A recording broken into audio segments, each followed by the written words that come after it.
आज के इस वीडियो में हम लोग बाकी के ब्रोंकोडायलेटर्स को देखेंगे। सैल्मेटेरॉल है, फॉर्मेटेरॉल है, टर्ब्यूटेलिन और बेंब्यूटेरॉल।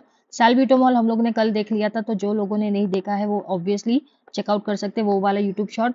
और ये शॉर्ट को देखने से पहले एक और शॉर्ट है जो मैं रिकमेंड करूंगी, जहाँ पे मैंने आप लोगों को फ्लूट्रॉल के बारे में बताया है, जहाँ पे आप लोगों को मैंने सेरोफ्लो के बारे में बताया है, स्पेसिफिकली वो ब्रांड के ड्रग्स बताए हैं, तो वो आपको देखने पड़ेंगे क्योंकि वहाँ यहाँ पे उसकी ज़रूरत पड़ने वाली है।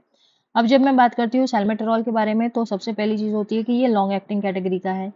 लॉन्ग एक्टिंग बीटा 2 अगोनिस्ट है, बीटा 2 सिम्पैथोमाइमेटिक ड्रग है ब्रोंकोडायलेटर कैटेगरी में। ठीक है, मतलब कि इसका जो है वो स्लो ऑनसेट है, स्लो ऑनसेट है लेकिन लॉन्गर ड्यूरेशन है, स्लो ऑनसेट है लेकिन लॉन्गर ड्यूरेशन ऑफ एक्शन है। ट्वाइस शेड्यूल में इस्तेमाल किया जाता है, मतलब दिन में 2 बार इस्तेमाल करते हैं। जनरली मीटर डोज्ड इनहेलर के रूप में इस्तेमाल किया जाता है। इसको हमेशा से ही कॉम्बिनेशन में दिया जाता है। किसके कॉम्बिनेशन में?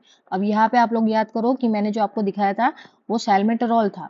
जो ड्रग मैंने आज आपको दोपहर में बताया था वो सैल्मेटेरॉल था और फ्लूटिकासोन का कॉम्बिनेशन था। फ्लूटिकासोन क्या है? फ्लूटिकासोन ये स्टेरॉइड है, कॉर्टिकोस्टेरॉइड के कैटेगरी में चला जाता है। एंड इसी के साथ हम कॉम्बिनेशन में देखते हैं क्योंकि ये दोनों जो है सिनर्जिस्टिक एक्शन दिखाता है। कौन सा एक्शन दिखाता है? सिनर्जिस्टिक एक्शन, बिकॉज जनरली हमारा जो कॉर्टिकोस्टेरॉइड जो होते हैं, जो इन्फ्लेमेटरी मीडिएटर रिलीज होते हैं, उसको इनिबिट करते हैं। ठीक है, तो जिसकी वजह से एस्थमेटिक अटैक एंड ऑल ये नहीं आ सके। एंड सैल्मेटेरॉल क्या करते हैं? वाइडनिंग कर देते हैं, एयरवेज की वाइडनिंग कर देते हैं, तो जिसकी वजह से कंस्ट्रक्शन नहीं होता, ब्रोंकोडायलेशन, तो एक दूसरे के साथ सिनर्जिस्टिकली एक्ट करते हैं, राइट। सो ये दोनों थे सैल्मेटेरॉल के बारे में। एंड यस, ये नॉक्टर्नल एस्थमा में भी इस्तेमाल किया जाता है। नॉक्टर्नल, रात में होने वाला जो एस्थमेटिक अटैक होता है उसमें भी इस्तेमाल किया जाता है, and as well as maintenance therapy में। जब मैं बात करूँ फॉर्मेटेरॉल की, तो सेम एक्शन है, same mechanism of action as that of salmeterol, right. तो इसको आप याद रख सकते हो फॉर्मेटेरॉल के बारे में।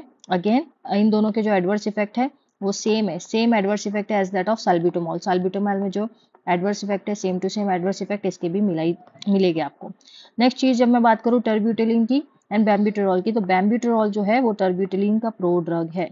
ठीक है, bambuterol is a pro drug of terbutaline. याद रखो, बेंब्यूटेरॉल टर्ब्यूटेलिन को देता है। ठीक है, मैंने आई थिंक टर्ब्यूलिन बोल दिया, टर्ब्यूटेलिन है। सो बेंब्यूटेरॉल जो है कन्वर्ट होता है टर्ब्यूटेलिन में, एंड दोनों का मैकेनिज्म ऑफ एक्शन अगेन साल्ब्यूटामॉल जैसा सिमिलर है, साल्ब्यूटामॉल जैसा सिमिलर है। इसमें भी ऐसा स्पेसिफिक कुछ याद रखने जैसा नहीं है, सिर्फ एक बेंब्यूटेरॉल के लिए आपको याद रखना पड़ेगा कि ये नॉक्टर्नल नॉक्टर्नल अस्थमा में एंड क्रोनिक अस्थमा में इस्तेमाल होता है, chronic as well as nocturnal asthma में इस्तेमाल होता है। That is all. बाकी के ड्रग आप देख सकते हो। Thank you so much.